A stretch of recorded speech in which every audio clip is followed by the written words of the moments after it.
भारतीय धार्मिक कहानियों में महाराज शिवी की कहानी प्रमुख है। पुरु वंश में जन्मे उशीनर देश के राजा शिवी बड़े ही परोपकारी और धर्मात्मा थे। परम दानवीर राजा शिवी के द्वार से कभी कोई खाली हाथ नहीं जाता था। प्राणियों के प्रति राजा शिवी का बड़ा स्नेह था। उनके राज्य में हमेशा सुख शांति और स्नेह का वातावरण बना रहता था। ईश्वर भक्त राजा शिवी की चर्चा स्वर्ग लोक तक होती थी। देवताओं के मुख से राजा शिवी की इस प्रसिद्धि के बारे में सुन इंद्र और अग्नि को विश्वास नहीं होता था। अतः उन्होंने उसी नरेश की परीक्षा करने की ठानी और एक युक्ति निकाली। अग्नि ने कबूतर का रूप धारण किया और इंद्र ने एक बाज का रूप धारण किया। दोनों उड़ते उड़ते राजा शिवी के राज्य में पहुंचे। उस समय राजा शिवी एक धार्मिक यज्ञ का अनुष्ठान कर रहे थे। कबूतर उड़ते उड़ते आर्तनाद करता हुआ राजा शिवी की गोद में आ गिरा और मनुष्य की भाषा में बोला, राजन, मैं आपके शरण आया हूँ, मेरी रक्षा कीजिए। थोड़ी ही देर में कबूतर के पीछे पीछे बाज भी वहां आ पहुंचा और बोला, राजन, निसंदेह आप धर्मात्मा और परोपकारी राजा हैं, पर आप कृतघ्न को धन से, झूठ को सत्य से, निर्दयी को क्षमा से और क्रूर को साधुता से जीत लेते हैं। इसलिए आपका कोई शत्रु नहीं, इसलिए आप अजात शत्रु नाम से प्रसिद्ध हैं। आप अपकार करने वाले का भी उपकार करते हैं, आप दोष खोजने वालों में भी गुण खोजते हैं। ऐसे महान होकर आप यह क्या कर रहे हैं? मैं क्षुधा से व्याकुल होकर भोजन की तलाश में भटक रहा था, तभी संयोग से मुझे यह पक्षी मिला और आप इसे शरण दे रहे हैं। यह आप अधर्म कर रहे हैं। कृपया करके यह कबूतर मुझे दे दीजिए, यह मेरा भोजन है। इतने में कबूतर बोला, शरणार्थी की प्राण रक्षा करना आपका धर्म है, अतः आप इस बाज की बात कभी मत मानिए, यह दुष्ट बाज मुझे मार डालेगा। दोनों की बात सुनकर राजा शिवी बाज से बोले, हे बाज, यह कबूतर तुम्हारे भय से भयभीत होकर मेरी शरण आया है, अतः यह मेरा शरणार्थी है।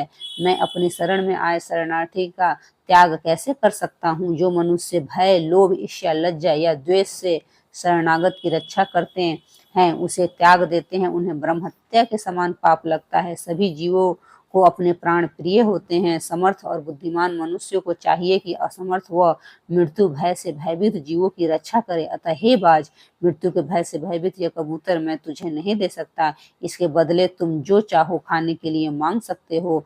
मैं तुझे वह अभिष्ट वस्तु देने को तैयार हूँ। तब बाज बोला, हे राजन, मैं क्षुधा से पीड़ित हूँ।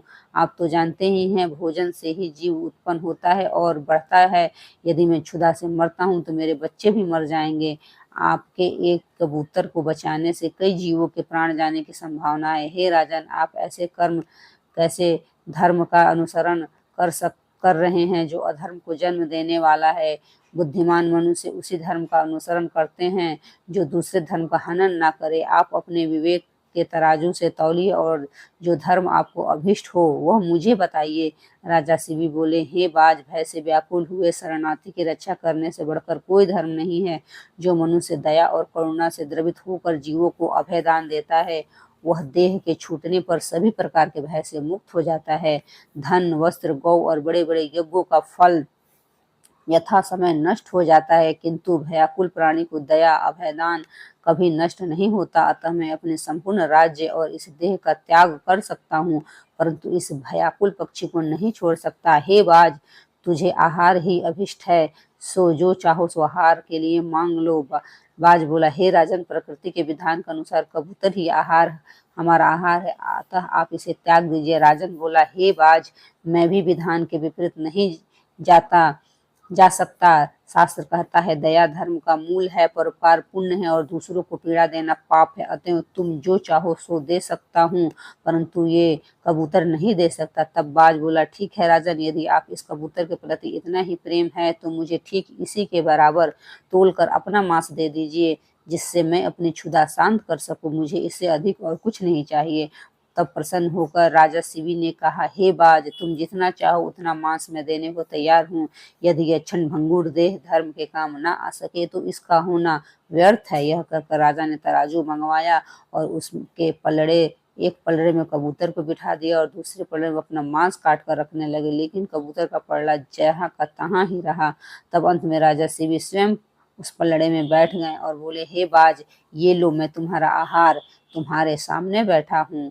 इतने में आकाश से पुष्प वर्षा होने लगी, मृदंग बजने लगे। स्वयं भगवान अपने भक्त के इस अपूर्व त्याग को देखकर प्रसन्न हो रहे थे। यह देखकर राजा शिवी विस्मय से सोचने लगे कि इस सब का क्या कारण हो सकता है। इतने में वह दोनों पक्षी अंतर्ध्यान हो गए और अपने असली रूप में प्रकट हो गए। इंद्र ने कहा, हे राजन, आपके जैसा धर्मपरायण और त्यागी मैंने कभी नहीं देखा। मैं इंद्र हूँ जो बाज बना था और ये अग्निदेव हैं जो कबूतर बने थे। हम दोनों तुम्हारे त्याग की परीक्षा लेने आए थे। हे राजन, ऐसे मनुष्य विरले ही होते हैं जो दूसरों के उपकार के लिए अपने प्राण का भी मोह न करे। ऐसा मनुष्य उस लोक को जाता है जहाँ से फिर लौटना कभी नहीं पड़ता।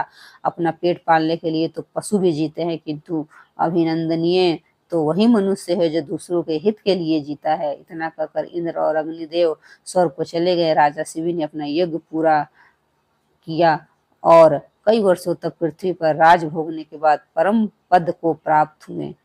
धन्यवाद दोस्तों। अगर कहानी अच्छी लगी हो तो एक लाइक जरूर करें। नमस्कार।